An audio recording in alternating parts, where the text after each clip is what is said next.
এবং লাশের দিকে আঙুল তুলে ইশারা করছে। শাহাবুদ্দিন তার টর্চের আলো ফেলতেই এক হিমশীতল অবিশ্বাস্য দৃশ্য দেখল। আরে এ কি?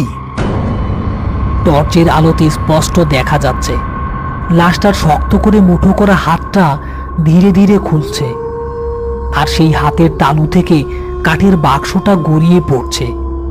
শুধু তাই নয়, লাশটার মাথাটা একটা ভাঙা ডালের মতো মটমট করে অসম্ভব ধীরগতিতে তাদের দিকে ঘুরছে, এবং তার বন্ধ চোখ দুটি যেন চামড়ার ভেতর থেকে মিটমিট করে তাকানোর চেষ্টা করছে। মতি, জলদি সরে এখান থেকে, আমার এদিকে চইলা আয়।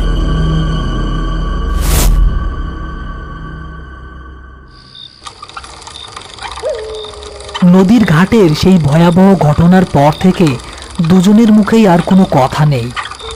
শাহাবুদ্দিনের 20 বছরের অভিজ্ঞতাও আজ হার মেনেছে। সেই এমন ঘটনা তার জীবনে কখনো দেখেনি।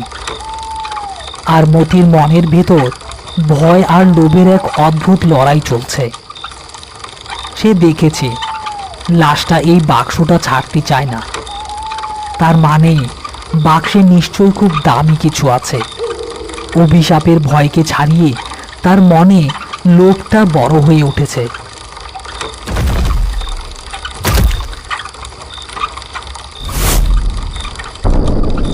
ভাইজান, গাড়ি থামান, গাড়ি থামান। কি হইছে? লাশটা লাশটা আমার হাতে মাথা রাখছিল ভাইজান, আমারে নামাইয়া দেন। আমি আমি এই লাশের সাথে আর যাবো না। চুপ কর হারামজাদা, এখন এই রাইতের বেলা তোরে আমি কই না নামো? আয় সামনে আয়, আমার লগে বইবি।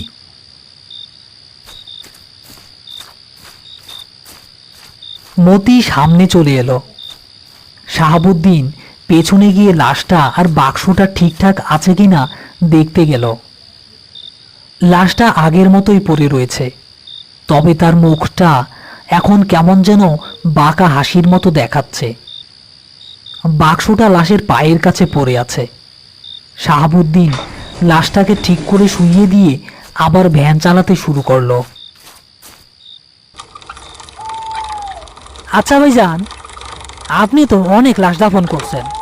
আপনার জীবনে কখনো এমন কিছু হয় নাই যে আপনি লাশের কাছে টাকা পয়সা পাইলেন বা অন্য কোনো মূল্যবান সম্পদ, যেগুলা যেগুলা ফালায় দেওয়া যায় না?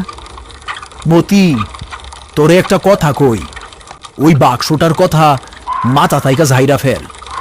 গোরস্থানে হান্নান ভাইয়ের লগে কথা কইয়া যা করার কর্ম, ওই জিনিস ভালো না। আচ্ছা ভাইজান। কিন্তু মতির মাথায় তখন অন্য চিন্তা ঘুরছে। সে ভাবছে একবার যদি বাক্সটা হাতে পাওয়া যায় তাহলে সে বাক্সটা খুলে দেখবেই তার ভেতরে কি আছে। ভাবতে ভাবতে সে এক ভয়ঙ্কর সিদ্ধান্ত নিয়ে ফেলল। সে শাহাবুদ্দিনের চোখের আড়ালে সুযোগ খুঁজতে লাগলো বাক্সটা হাতিয়ে নেওয়ার জন্য।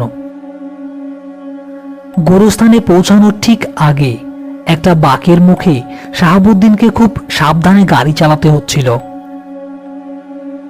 এই সুযোগে মতি শরীরটা একটু বাঁকিয়ে হাত দিয়ে বাক্সটা নিজের কাছে টেনে আনলো এবং দ্রুত সেটা তার পকেটের মধ্যে লুকিয়ে ফেলল।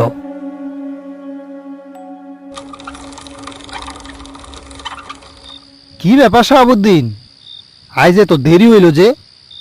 আর তোমাদের মুখটা এমন শুকনা কেন? কোনো ঝামেলা হয় নাই তো? আজ রাইতে কেমন একটা অস্বস্তি লাগতেছে। কত বছর ধইরা কবর পাহারা দেই, কিন্তু এমন কোনোদিনও লাগে নাই। আর বইলেন না হান্নান ভাই, এক অদ্ভুত জিনিস নিয়ে আইসি আইস, পরে সব বলতাছি, আগে লাশটা নামাই। মতি ধর। মতি আর শাহাবুদ্দিন লাশটা ভ্যান থেকে নামাতে গেল। লাশটা নামানোর সময় মতির পকেট থেকে বাক্সটা মাটিতে পড়ে একটা শব্দ হলো। হ্যাঁ, কিসের শব্দ হইল? ওইটা কি মতি, তোর পায়ের কাছে? হান্নান মিয়া হ্যারিকেনের আলোটা সামনে ধরতে কাঠের বাক্সটা দেখতে পেল।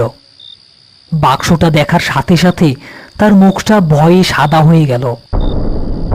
সর্বনাশ, এই জিনিস তোমরা কই পাইলা? এটা তো জল ডুবির বাক্স। জলডুবির বাক্স মানে? এটা লাশের লোকে পাইছি আনান ভাই। কি হইছে? আপনি তো ভয় পাইলেন কেন? ভয় পামু না, এই বাক্স অভিশপ্ত। আমার দাদা তার দাদার কাছে শুনছে এই নদীর এক বণিক তার সব সম্পদ এক জিনের হাতে তুইলা দেয় আরো সম্পদ পাওয়ার লোভে, কিন্তু জিন তার সাথে বেইমানি করে। সেই বণিক তখন তার সবচাইতে দামি জিনিস এই বাক্সে ভইরা নদীর পানিতে ফালাইয়া দেয় আর অভিশাপ দেয়, এই বাক্স যেই খুলব তার আত্মা ওই বাক্সের দাসের লগে বদল হইয়া যাইব, আর সেই দাস হইল একটা মরা লাশ যে যুগ যুগ ধইরা এই বাক্স পাহারা দিতাছে। হান্নান মিয়ার কথা শুনে শাহাবুদ্দিন আর মতির রক্ত হিম হয়ে গেল। মতি ভয়ে কাঁপতে শুরু করেছে। সে তার পকেটে লুকিয়ে রাখা বাক্সটার দিকে বারবার তাকাচ্ছে। মতি, বাক্স কই? হ্যাঁ, জানি না ভাইজান। সত্যি কইরা ক, বাক্স কই? নাইলে তোরে আমি আইসকা এইখানে জ্যান্ত পুইতা ফেলামু।